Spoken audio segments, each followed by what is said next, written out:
Hello दोस्तों, स्वागत है आपका हमारे चैनल डिफेंस अफेयर्स पर। दोस्तों, जब से रशिया यूक्रेन वॉर शुरू हुआ है तब से हाइपरसोनिक वेपन सिस्टम्स की डिमांड अपने पीक पर है। वहीं इस वॉर ने पूरी दुनिया को ये भी बता दिया है कि हाइपरसोनिक मिसाइल्स को बनाने में अमेरिका और दूसरी वेस्टर्न कंट्रीज से भी आगे रशिया है, जिसने मॉडर्न वॉरफेयर की डेफिनेशन को पूरी तरह से बदल दिया है। इसी बीच अब ये सामने आया है कि ब्रह्मोस 2 में भी रशिया के ज़िरकॉन मिसाइल के कुछ कैरेक्टरिस्टिक्स होंगे। इसी को लेकर ये पता चला है कि आने वाले 8 सालों में ब्रह्मोस मिसाइल का हाइपरसोनिक वर्जन तैयार किया जाएगा। अगर हम इसी को लेकर रिसेंट की बात करें तो national security adviser Ajit Doval और उनके Russian counterpart Nikolai Patrushev ने एक मीटिंग की थी, जिसमें ये पॉसिबिलिटी बताई जा रही है कि इन दोनों लीडर्स ने ब्रह्मोस के हाइपरसोनिक वर्जन यानी ब्रह्मोस 2 मिसाइल को डेवलप करने की बात की होगी। ये meeting Shanghai cooperation organisation meet के दौरान ही कंडक्ट की गई थी, जिसका मेन एजेंडा रशिया से डिफेंस सप्लाई पर डिस्कशन करना और डिफेंस सेक्टर में कोलैबोरेशन को बढ़ाना है। इसी एजेंडा को लेकर ये बताया जा रहा है कि इस मीटिंग में ब्रह्मोस मिसाइल के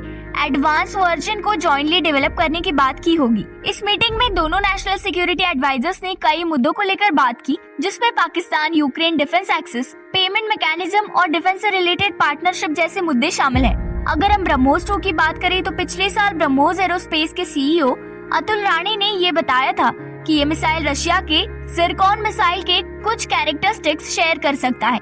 इसी को लेकर राणे ने ये बताया है कि आज पूरी दुनिया हाइपरसोनिक क्रूज मिसाइल को डेवलप करने में लगी है। इसमें चाइना और अमेरिका अपने मिसाइल्स के हाइपरसोनिक वर्जन्स बनाने में लगे हुए हैं, पर अभी भी उनके पास इस तरह का वेपन नहीं है। पर रशिया एक ऐसा देश है जिसने Zircon hypersonic antiship cruise missile को टेस्ट किया है, जिसे एनपीओ मशीनोस्त्रोइनिया ने डेवलप किया है। मिसाइल्स को लेकर उन्होंने ये भी बताया है कि India missiles technology control regime का पार्ट है, जिसमें देश 300 किलोमीटर की रेंज और 500 किलोग्राम के वेट के मिसाइल्स को दूसरे देशों को एक्सपोर्ट नहीं कर सकती, और यही बात ब्रह्मोस मिसाइल पर भी लागू होती है, और इसीलिए इसकी एक्सपोर्ट कैपेसिटी को 290 किलोमीटर की रेंज में रखा गया है। और अगर ब्रह्मोस 2 की बात की जाए तो ऐसा बताया जा रहा है कि ये मिसाइल मैक 7 की स्पीड से 300 माइल्स की रेंज को कवर कर सकता है, जिसे मल्टीपल प्लेटफॉर्म से लॉन्च किया जा सकता है। इसी को लेकर अगर हम हाइपरसोनिक वेपन से कंपेयर करें तो ये मैक 5 और इससे ज्यादा की स्पीड से ट्रैवल कर सकते हैं। इस बारे में आपको क्या लगता है, जरूर बताइए और साथ ही साथ चैनल को सब्सक्राइब करना मत भूलिए।